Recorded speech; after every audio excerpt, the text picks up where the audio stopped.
പാകിസ്ഥാനിലെ ബലൂചിസ്ഥാൻ പ്രവിശ്യയിൽ ഭീകര സ്ഫോടനം. ട്രെയിൻ പാളത്തിന് സമീപത്തുണ്ടായ ശക്തമായ ബോംബ് സ്ഫോടനത്തിൽ കുറഞ്ഞത് 24 പേർ കൊല്ലപ്പെട്ടതായി റിപ്പോർട്ട്. 50-ലധികം പേർക്ക് ഗുരുതരമായി പരിക്കേറ്റിട്ടുണ്ട്. ചമാൻ പത്തക് റെയിൽവേ സ്റ്റേഷന് സമീപത്താണ് സംഭവം നടന്നത്. സൈനികരും അവരുടെ കുടുംബാംഗങ്ങളും സഞ്ചരിച്ചിരുന്ന ജാഫർ എക്സ്പ്രസിനെ ലക്ഷ്യമിട്ടായിരുന്നു ആക്രമണം എന്നതാണ് പ്രാഥമിക വിവരം. ഈദ് അവധി ആഘോഷങ്ങൾക്കായി തന്നെ ക്വറ്റയിൽ നിന്ന് പെഷ്വാറിലേക്ക് പുറപ്പെട്ട ട്രെയിൻ ഞായറാഴ്ച ഉച്ചയോടുകൂടി തന്നെ റെയിൽവേ സിഗ്നൽ കടന്നു പോകുന്നതിനിടയിലാണ് പാളത്തിൽ സ്ഥാപിച്ചിരുന്ന സ്ഫോടക വസ്തു പൊട്ടിത്തെറിച്ചതും. സ്ഫോടനത്തിന്റെ ആഘോഷത്തിൽ ട്രെയിനിന്റെ 2 ബോഗികൾ പാളം തെറ്റി മാറുകയും തുടർന്ന് തീ പടരുകയുമാണ് ഉണ്ടായത്.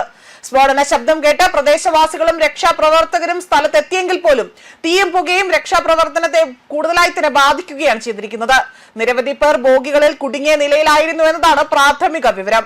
അതേപോലെ തന്നെ പരിക്കേറ്റവരെ സമീപത്തെ ആശുപത്രിയിലേക്ക് മാറ്റി. പലരുടെയും നില ഗുരുതരമായതിനാൽ തന്നെ മരണസംഖ്യ ഉയരുന്നതിനിടെയുണ്ട് എന്നതാണ് അധികൃതർ സൂചിപ്പിക്കുന്നത്. സംഭവത്തിന് പിന്നാലെ തന്നെ പ്രദേശത്ത് വൻ സുരക്ഷയാണ് ശക്തമാക്കിയിരിക്കുന്നത്. പാകിസ്ഥാൻ സൈന്യവും സുരക്ഷാ സേനയും സ്ഥലത്ത് പരിശോധന തുടരുകയാണ്. ആക്രമണത്തിന് പിന്നിൽ ആരെന്നത് ഇതുവരെയും ഔദ്യോഗികമായ ഒരു സ്ഥിരീകരണം ഉണ്ടായിട്ടില്ല. ബലൂചിസ്ഥാനിൽ സജീവമായ ഭീകര സംഘടനയുടെ പങ്ക് പരിശോധിക്കുകയാണ് എന്നതാണ് റിപ്പോർട്ടുകൾ. ക്വറ്റ മുതൽ പെഷ്വാർ വരെ സർവീസുകൾ ഭാഗികമായി തന്നെ നിർത്തിവെച്ചതായും പാകിസ്ഥാൻ റെയിൽവേ അറിയിച്ചിട്ടുണ്ട്. സംഭവത്തെ തുടർന്ന് രാജ്യത്ത് സുരക്ഷാ ജാഗ്രത ശക്തമാക്കിയിരിക്കുകയാണ്. അതേസമയം പരിക്കേറ്റവരെ ഉടൻ തന്നെ കൊച്ചിയിലെ സിവിൽ ആശുപത്രിയിലേക്ക് സൈനിക ആശുപത്രിയിലേക്ക് മാറ്റുകയും ചെയ്തു. പലരുടെയും നിലയാകട്ടെ അതീവ ഗുരുതരമായി തന്നെ തുടരുകയാണ്. അടിയന്തര സാഹചര്യം നേരിടാൻ കൊച്ചിയിലെ എല്ലാ സർക്കാർ ആശുപത്രികളിലും മെഡിക്കൽ എമർജൻസി പ്രഖ്യാപിച്ചിട്ടുണ്ട്. സ്ഫോടനത്തെ തുടർന്ന് റെയിൽവേ സുരക്ഷയെ മുൻനിർത്തിക്കൊണ്ട് പെഷ്വാറിലേക്കുള്ള ജാഫർ എക്സ്പ്രസ് സർവീസ് താൽക്കാലികമായി തന്നെ നിർത്തിവച്ചിരിക്കുകയാണ്. ആക്രമണത്തിന്റെ ഉത്തരവാദിത്തം നിലവിൽ ഇതുവരെയും ആരും തന്നെ ഏറ്റെടുത്തിട്ടില്ല എന്നതാണ് ഇപ്പോൾ വ്യക്തമായിരിക്കുന്നത്. അതേസമയം സ്ഫോടനത്തിൽ ട്രെയിനിന്റെ 3 കോച്ചുകൾ പാളം തെറ്റിയതായി തന്നെ പാക് മാധ്യമങ്ങൾ റിപ്പോർട്ട് ചെയ്യുന്നുണ്ട്. സമീപത്ത് പാർക്ക് ചെയ്തിരുന്ന 10ഓളം വാഹനങ്ങൾ തകർന്നതായും പോലീസ് അറിയിച്ചു.